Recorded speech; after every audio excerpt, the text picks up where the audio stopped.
Oh boy, we're live. All right, man. So hey, welcome everybody. And we're gonna make this crazy because tax day just finished. It's St. Patrick's Day. Happy St. Patty's Day to everybody. So what we're gonna do is what's going on, man? Hey, I'm just hosting everything here in the background. Just wanted to chime in for St. Patrick's Day. Okay, continue. All right, so St. Patty's Day, man, and you got man. I'm wearing green like socks. So hey, tax day just finished, right? March 15, which was business financial reporting. And if you're interested in blowing up your own career and your career path through financial reporting and through a large enterprise project, this is the place for you. If you run a team, this is also for you because this is actually how your people think about financial reporting. You're going to get to hear from them, especially if we get anybody to jump on. And then if you are looking to get into enterprise, it's for you because everything in your career path runs eventually through financial reporting. Even if you have somebody doing it for you, you still have to do financial reporting to get to where you need to go. If you're running a business, if you're part of a business, if you're always going to be a part of a business, if you own a business, I'm going to zoom in here.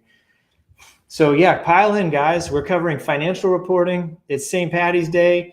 Happy St. Patrick's Day. And just put in the comments here what your plans are for today. So we're covering all of financial reporting and how you can leverage this to make your career blow up. The angle here on this, and the whole theme of this meeting every single week is to get people in here talking about their experiences and how they did really, really well in their own career, like directly in their own career. We're talking promotion, raise, getting your first job, getting your favorite job, owning a company, going out on your own, starting a company, buying a company. So any of these things that have happened to you, tune in because financial reporting is the theme here. And it's particularly how you can win in your career or in your business, et cetera. All right, so we're going to cover the first thing. If you're I just want to cover financial planning and analysis. And if you're in the accounting space, we want to cover how you can win right off the bat. If you're already on a team and you already had to produce financial reports to get tax day information in, everybody here on this call already knows what that felt like and that they don't want to do it again. So the first recommendation I've got for you today is it's an Excel recommendation. Most people are doing this in Excel or Google Sheets or wherever you're doing your work, like on pulling information in. Almost everybody in the whole world starts off with data from some system. You export it to some other place, usually Excel or Google Sheets, and then you have to do work on it. So put it in the chat here if you have this experience, if you are one of these people. It'll help everybody else on this call and help your peers, help your directors and officers and managers, and also the people who aren't in the game yet. All right, so the first thing is, how can you get your career to boost using financial reporting? And I want to assure everybody who has financial reporting, everybody who does have it, they know what a headache it can be and what a pain it can be, but they also know how amazing it is when they have good data. If you have the numbers that you can rely on, now you can make decisions, right? So that's where we want to head today. How can you get your career to go crazy on financial reporting if you get this right? And I want to give everybody here permission to be not so great at financial reporting, not so super great at it. The data doesn't have to be perfect. You don't have to be perfect. And, even what's being requested of you isn't perfect. Could be that someone's requesting the wrong numbers that are not helpful. And you yourself as a team lead, as a business owner, are not asking for the right data. That's all permissible. And it's St. Patty's Day. So everybody gets a pass here, and you don't have to be perfect on your reporting. What you do have to be perfect on, and absolutely perfect on, is what you do about it now. That's the challenge. You're not absolutely like completely nailed down on accessing your data from your system, on transforming your data and reporting on it, and you may not be perfect on deciding on it, but you have to be perfect on listening to prompts like these and then doing something about it. All right, I'm Joe with Aqueducts Consulting. If you haven't met me yet, I'm in Las Colinas, Texas. I've been 12 years in the ERP industry, which is enterprise resource planning. Just think very large accounting system. It's an enormous QuickBooks. It's a QuickBooks that also does 100 other things like module-wise. It does your manufacturing, warehouse, and everything that is in QuickBooks is usually in ERP a lot larger. So that's what I've been working in. I've worked 12 years in this career. I have my own business as Aqueducts Consulting, as it appears here on the screen. If you're following me on any Facebook, Instagram, personally, then you may know me from St. Francis Montessori in Irving, Texas. Somebody's got to put in comments here if you're watching from St. Francis. And you also may know me from like back home in Fort Myers, Florida. So what happened over the past 12 years is that I started my own company, and I grew my own company from point A to point now, where we're trying to scale to become a $250 million company in the business application space. How did that happen? How did my career grow in this case? Well, I had an enormous set of projects, right, that I was on that helped me grow. So one of them was a big ERP project, and I did an extensive financial reporting help on those projects. So I've seen it from the trenches. I've seen it from absolutely ground level, working in Excel, cobbling together data any way you can through PDF exports and dumped as other Excel spreadsheets from data sources directly from coding with SQL. Like, I've seen it come from every different direction. I've worked the QuickBooks embedded reports. I've worked Sage Moss 200, D365 for finance and operations, AX 2012. Man, I've just worked about every other platform to pull financials, because that's one of the most common requests we have. So how do you crush your career here? All right, just a quick set of guidelines, and put in the chat here if you like, wherever you're tuning in. Don't be shy. Put the system that you're working on in the chat so that we can hear from you, and whether you're Infor or SAP, Oracle, who else? Like I started on Sage Moss. So put QuickBooks, Xero. Who's the other accounting platforms? So whatever you're sitting on right now, you got to get financial reporting tied in, whether you want your team to do it or whether you do it. So how do you change? If it's not perfect now, how do you change? So here's how you change. First and foremost, you have to get your hands on the data, and you have to define what you want in the first place. So those two things, you have to start with the end in mind. What do you want to analyze? And then you have to get your hands on the data, and you have to put your hands on the data in a way that you can, do this routinely over and over again, because with financial reporting, the most common thing that happens is that the data changes because the system's changing. You're updating your data all the time because the people in the system are updating their stuff all the time. So if you're going to sleep on this, on this topic right here, and it's really easy to go to sleep on financial reporting, all you have to remember is where you're going in your career, what your goals are. I want to start a company. I've already started a company. I want my company to grow. I want it to scale. So you have to get financial reporting right in any one of those cases. And honestly, since it is a tough subject to get right, you have to slow down. You have to invest in it, because and the way I like to do it is that I just remember, and call for my goals. Like, what am I trying to accomplish?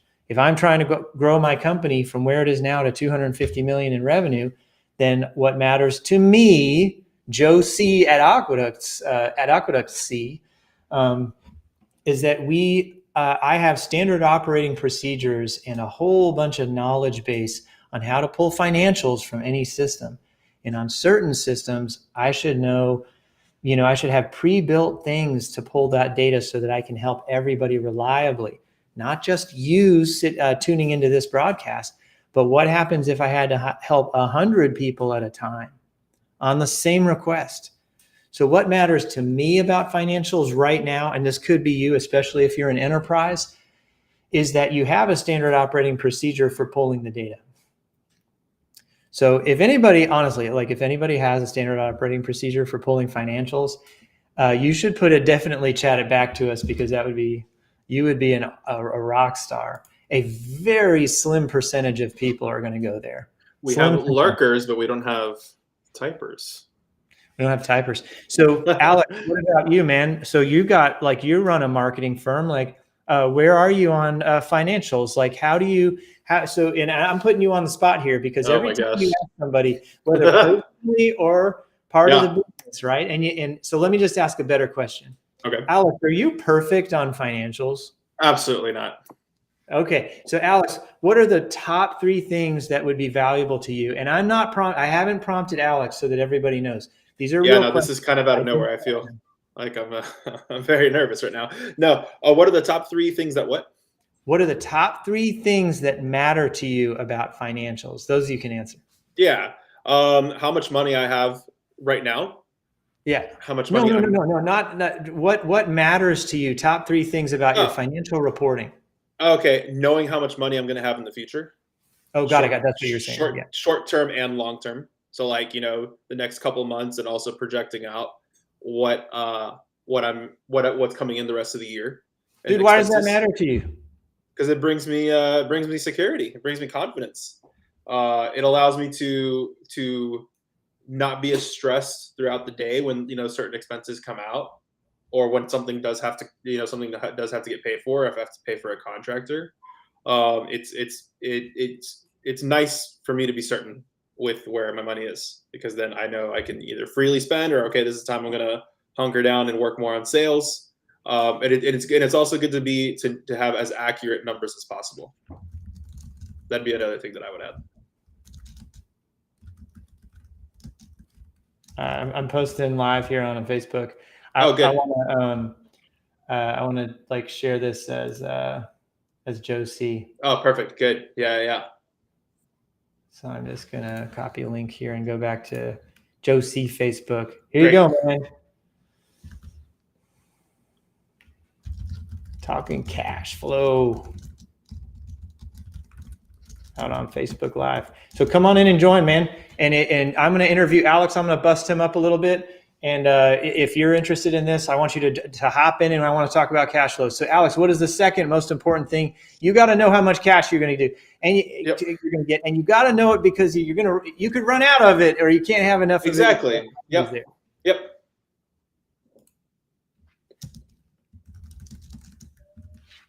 All right, so here we go. I'm sharing this out on Facebook. We're going to get some people in here. Yeah, good.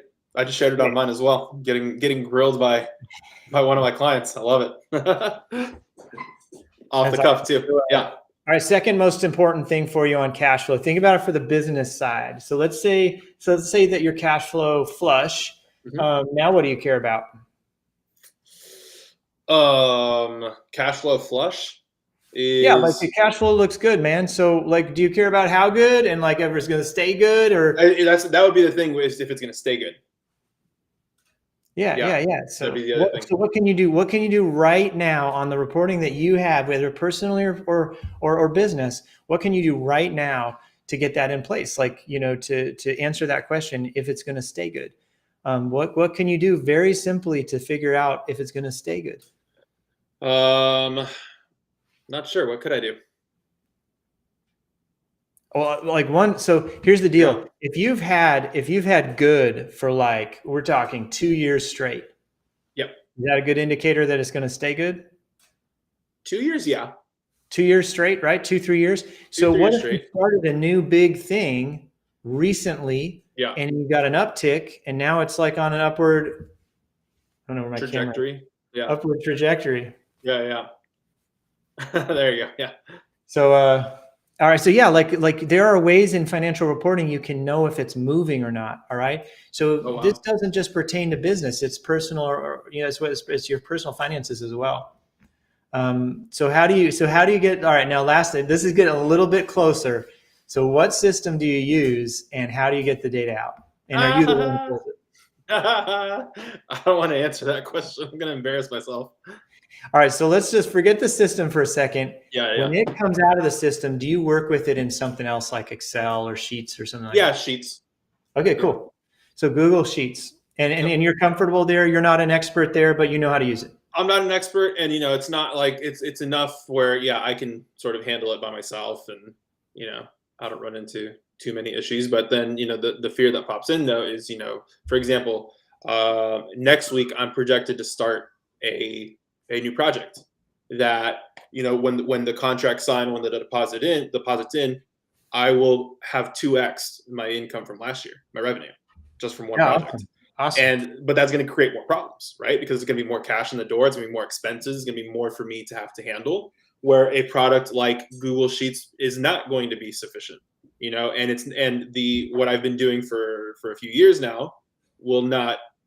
I'll be prone to more mistakes because I'm dealing with bigger numbers. I'm dealing with more transactions. I'm dealing with more contractors, more partners to produce this project. Yeah. So I will start seeing those problems, in a So couple guys, weeks.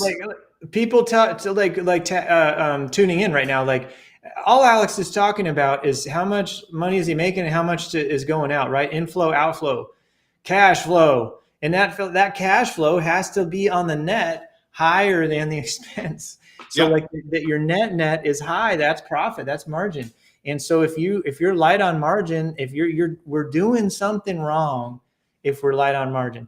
For most people in the personal sense, a lot of times it's a net zero idea. Like you pretty much just want a net. You've already allocated all your expenses, you've allocated the revenue, and you sort of want a net to zero because you are investing in things and stuff like that, right? So same thing with big business, same mentality. If you are assembling the world's most complex cash flow or balance sheet or income statement, you're going to have to get your hands on the data and then analyze it. So so yeah, like if you want to jump in and if you've got comments on this personally, just jump on in and let's Yeah, we have a couple of viewers, so we should not be shy and jump on in. Tell us where you're watching from. no, be shy, man. You should not come on. If you came on right now, you would probably have to answer some of these questions and then you'd have to make more money. It would be bad. Like you shouldn't do it. Don't do it. So let's address like the large company here, right?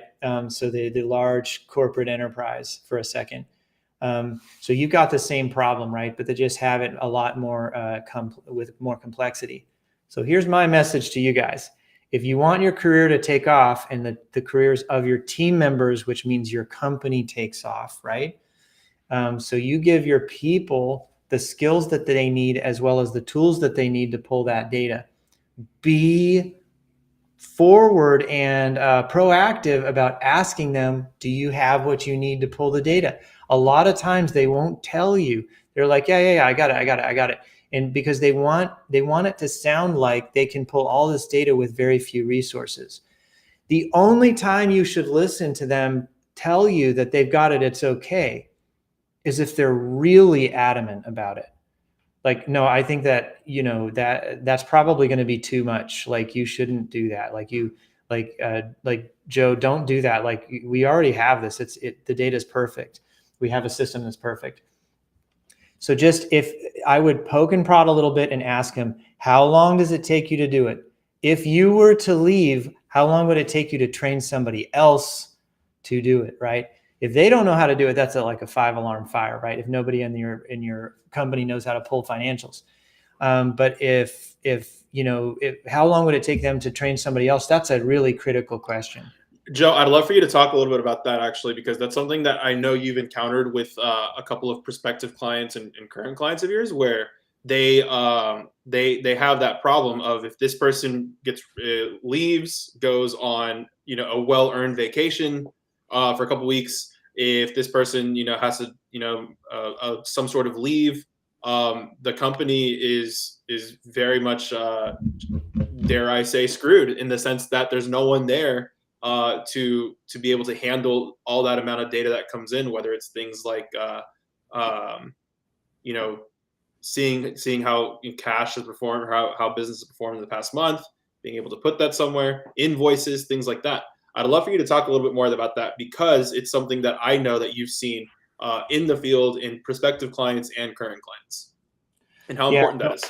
So I will give you this answer from the small business perspective up to the large business perspective. If you Great. don't have somebody who has written down literally just single sentence responses on the steps in sequence that they take to get their work done, then you're not even leaving the most bare roadmap to go and reproduce the process. And this is called process documentation. It makes everybody go to sleep even worse than financial reporting does. You can get somebody to take a nap really fast if you mention the process documentation, but everybody who runs anything knows that they have massive risk and key person dependency if they don't document their processes. So if you're out there and you have these processes, at minimum, take a Saturday when you don't have anything going for work and start jotting down the skeleton basics of your business. Completely tap out for a second, eliminate distractions, sit down and just do single sentence in sequence. This is what I'd have to do to go do that. That's like the grand version of it. Most people are going to have to do this during their day. So what I do personally is that I open this app called OneNote. Lots of other people might have Evernote or something like that. I like OneNote because you can set up tabs for all the process areas and then go deep on these other, so there's tabs across the top, and then you can go deep on the tabs down. Hey, Alex, can I share my screen? Can I? Of course you can. Permission granted. So select. What are we going to show? I just blocked myself. Oh, so what are we trying to show? Screen sharing not allowed. Let me make sure you can. I think I blocked myself on this browser. Oh, bummer. Yeah, you did it last time. You should definitely be allowed to. Okay. Yeah, automatically share screen. You're good. Yeah, you guys have seen OneNote. If you haven't, just do a quick search. There you go. I got you. You're in. You can add. Go for it. Okay.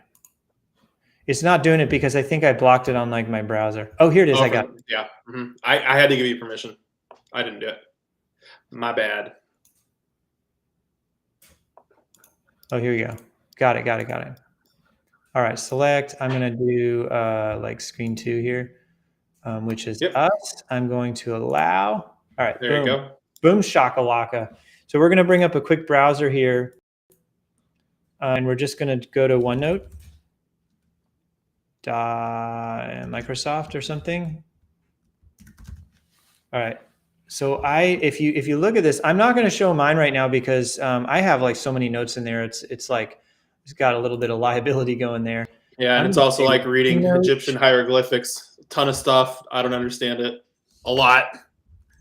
OneNote for process documentation. Dude, look at this. So this is a Scotland trip, right? So you can have up here as you can have July, you could put the year, you could do all kinds of stuff. What I would do is I would do process documentation. This is trip itinerary. You can just drop photos and everything in here.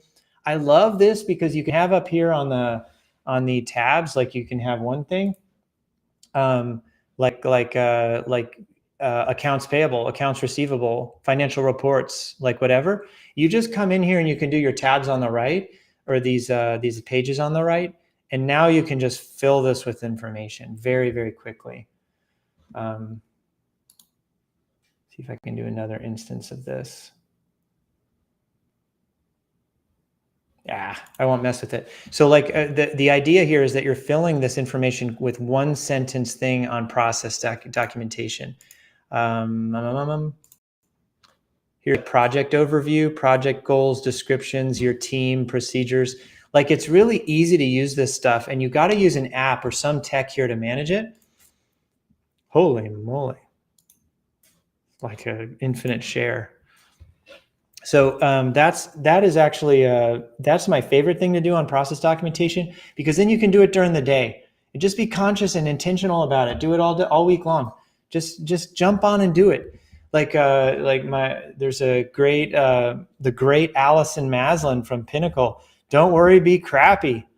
Like she's just so great at getting you out of your comfort zone and moving, right? This is just about everybody, right? Lots of people are attributed here, but don't let the perfect be the enemy of the good. So get your processes down. So your risk is super high if you don't have these things down. In financial reporting, here's what's important.